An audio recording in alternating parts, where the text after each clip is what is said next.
stepped out on the this street, McDowell.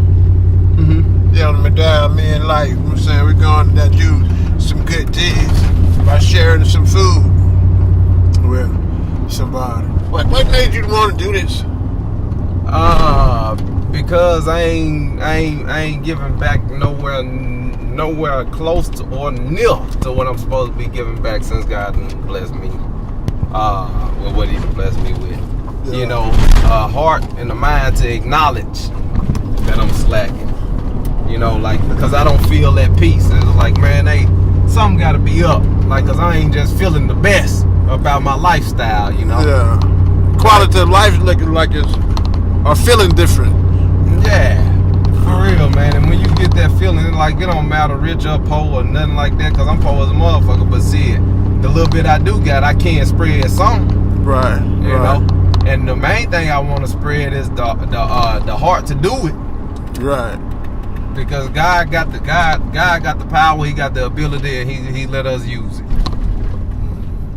For something. Yeah, for real, man. If we can manifest it in some type of way, then manifest it. Why not? Right. We're going to have to see this life again anyway when it flashed back before that hour on the judgment. Right. Hammurabi? Like Hammurabi say, weighed it up against a feather. Yes, sir. You know what I'm saying? Yeah, you think your sins is lighter than a feather? Mm-hmm. Yeah, your good deeds. Right. You done Hammurabi's code, you know what I'm saying? Where you grade your soul, your deeds against the feather. And if you're the feather, you know what I'm saying? If your deeds weighed more than the feather, you had to go to hell. If the feather outweighed the deeds. Yeah, if the feather outweighed the deeds, you go to hell. If the deeds outweigh the feather, you go to heaven. Okay then. Yeah. Matter of fact, there was the Prophet Muhammad, peace be upon him. He said there was a man that went before Allah on the judgment, and he said, weigh out his deeds to see if he could go to the kingdom or not. So they opened the books and they set the deeds on the scale. He said, well, Allah said, and weigh out his deeds and add my mercy to it.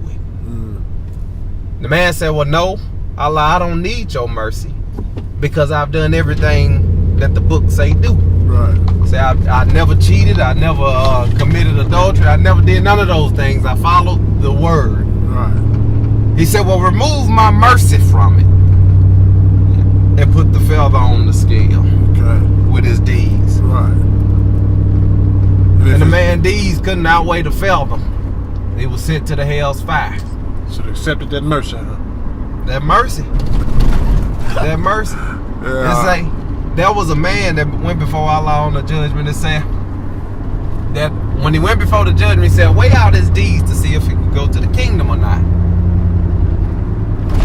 And his deeds came up even. Yeah. He said, okay, well, if you could find, Allah said, if you could find one more good deed, I'll let you into the kingdom. So the man turned towards his mom and said, Ma, can I have a good deed? She said, no, I need my deeds. I don't want to go to the hell's fire. Right. So he turned to the rest of his family. Everybody told him no, and he went down the line of thousands of people. And he came upon one man that had all bad deeds and one good deed. And the man said, hey, I got all bad ones and this one good one, so I can't use it, you can.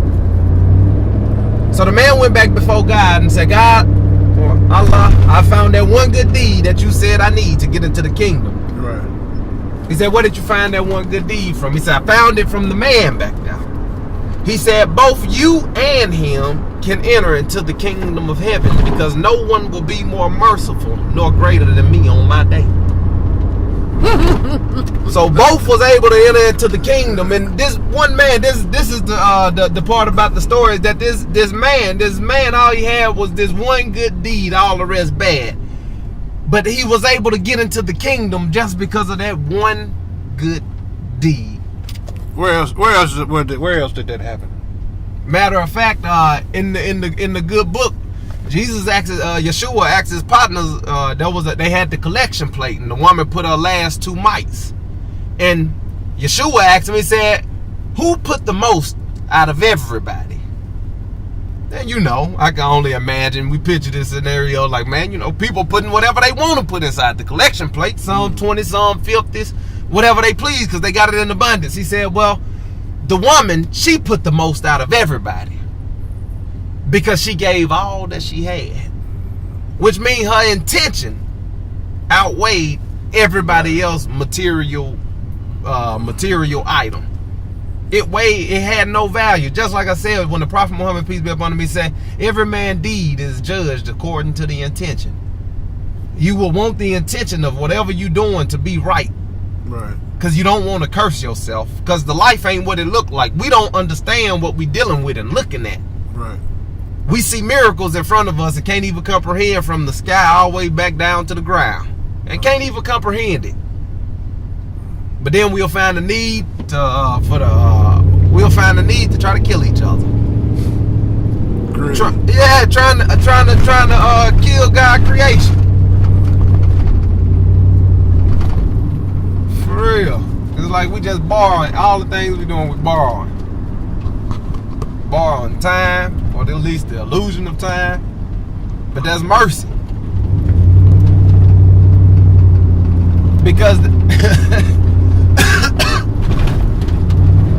that's mercy, because when you're dealing with a self-existing God and a God of eternal God, and he don't deal with time like that, it's mercy to let us have an illusion of time to try to get it right. Right.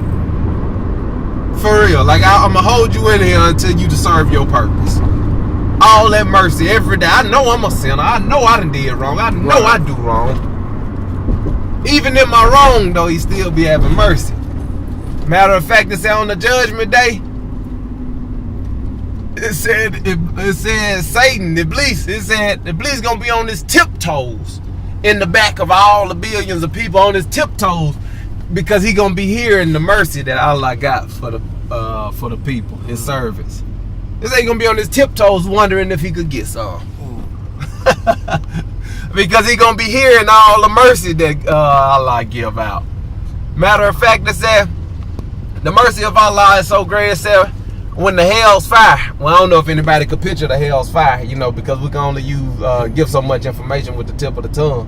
But it said on the judgment day, the sky gonna roll back like a scroll. It says it's gonna look like oil. The stars gonna fall and it's gonna look like oil. The sky gonna peel back like a scroll. And it said out of the first heaven, from the ground up to the outer space, it says 70,000 angels gonna come line up in front of Allah. The second heaven gonna open the rip back, 70 more thousand gonna line up. All the way up to the seventh heaven, 70,000 angels gonna pour out of the sky when they rip open. It said when they lined up in front of him, he said, release the hell's fire. And it said the hell's fire is not a pit, like it's not a pit. It said hell's fire is a beast, it's alive. It said it's 7 chains holding down the hell's fire. But it's 70,000 angels per chain holding down the hell's fire.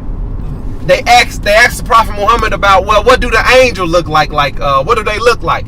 He said from the earlobe to the shoulder, it will take a bird 700 years to get there.